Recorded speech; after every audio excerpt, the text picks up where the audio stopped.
Et si cette Église continue simplement à avancer comme maintenant, et si elle s'unit, Dieu, il n'y a pas de limite à ce qu'il fera.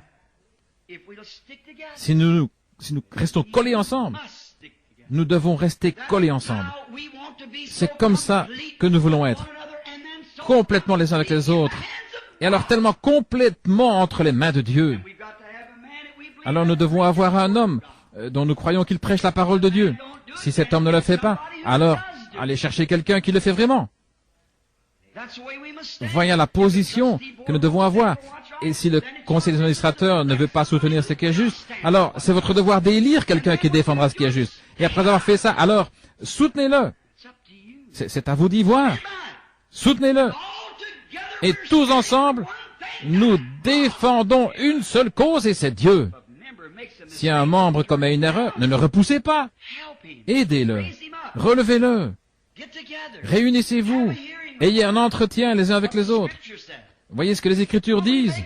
Quand nous commettons une erreur, allons près de Dieu. Avant d'aller près de Dieu, nous devons aller près de la personne que nous avons offensée. Et j'ai dû faire cela. Et dernièrement, et je sais que j'avais mal agi, j'avais menti. J'avais incité ma femme à mentir. Je crois que je vous en ai parlé ici à l'église. C'était il y a quelques jours, il n'y a pas longtemps, environ 6 semaines. Les avocats m'avaient tellement perturbé avec cette enquête que je ne savais plus trop où j'en étais. Je venais de rentrer du bureau pour dîner et le numéro de téléphone privé a sonné et Méda est allée répondre au téléphone. Elle a mis sa main sur le combiné, elle a dit « Ce sont les avocats » où je pouvais plus supporter une autre. On dirait que je suis en train de perdre la tête, je perds la raison. Il me presse par ici, il me presse par là. Et je dis « Je ne peux plus le supporter ».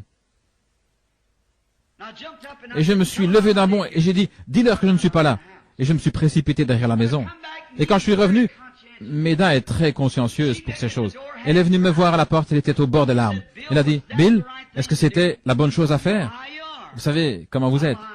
Je sais, moi, comment je suis. Et quand je suis revenu, Méda est très consciencieuse pour ces choses. Elle est venue me voir à la porte, elle était au bord des larmes. Elle a dit, Bill, est-ce que c'était la bonne chose à faire?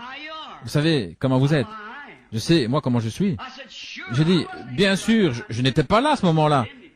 Je savais que Dieu m'avait condamné pour ça. J'ai dit, j'étais pas là à ce moment-là. Mais elle a dit, mais tu étais là quand il a appelé. Cet après-midi-là, je suis allé prier pour un bébé malade. Et avant de quitter la maison, Our worlds revolve around food. But food impacts our world too. On the low carbon le téléphone a sonné de nouveau. Et le petit Joseph est allé vite saisir le téléphone. Il a dit, papa, tu veux que je leur dise que tu n'es pas là? Voyez-vous comment le péché corrompt? Quel genre de famille on aurait là à la fin? 1 Jean, chapitre 5, au verset 21. Si notre cœur ne nous condamne pas, alors nous avons de l'assurance devant Dieu. Mais si notre cœur nous condamne, comment pouvons-nous avoir de l'assurance devant Dieu? Nous savons que tant que nous avons un péché qui n'est pas confessé, il ne nous exaucera jamais, il ne nous entendra pas. C'est fort, mais l'Église a besoin de ces choses. Alors, je me suis mis à prier pour ce bébé. Et au moment où j'allais lui poser les mains, le Seigneur m'a repris, il a dit, tu as dit un mensonge. Tu n'es pas digne de prier pour ce bébé. Je me suis détourné de cet homme et j'ai dit, monsieur, attendez ici. Je dois aller rectifier quelque chose. J'ai appelé l'avocat. Je suis allé au bureau. Je l'ai fait venir et j'ai dit, écoutez monsieur, j'ai dit un mensonge. J'ai fait mentir ma femme. Elle a dit que je n'étais pas là et je m'étais précipité derrière la maison. J'ai confessé ça et je lui en ai parlé. Il s'est avancé, il a mis les mains sur mon épaule et il a dit, frère Branham, j'ai toujours eu confiance en vous, mais maintenant, j'ai plus confiance que jamais. Un homme, il a dit, qui est prêt à réparer cet tort. Je lui ai dit, je me suis mis à prier pour un bébé et le Seigneur me condamnait vraiment dans mon cœur parce que je savais que j'avais mal agi. Alors le lendemain, ma femme m'a dit, où vas-tu? J'ai dit, je viens à ma caverne. Je suis allé à ma caverne, au nord de Charlestown, là où je vais depuis des années.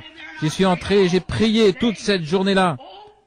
Oh Dieu, ne me laisse plus jamais faire une chose pareille. Pardonne-moi, Seigneur.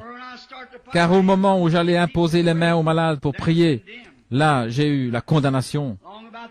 Vers 3 heures de l'après-midi, je suis ressorti. Il y avait un gros rocher juste là. Je suis monté sur ce rocher et je regardais vers l'est, les mains en l'air. Je louais le Seigneur. C'était tellement calme là. J'ai dit, Seigneur, si seulement une fois tu es passé près de Moïse, il a dit, quand tu l'avais caché dans le creux du rocher, et ça ressemblait au dos d'un homme, j'ai dit, voudrais-tu le faire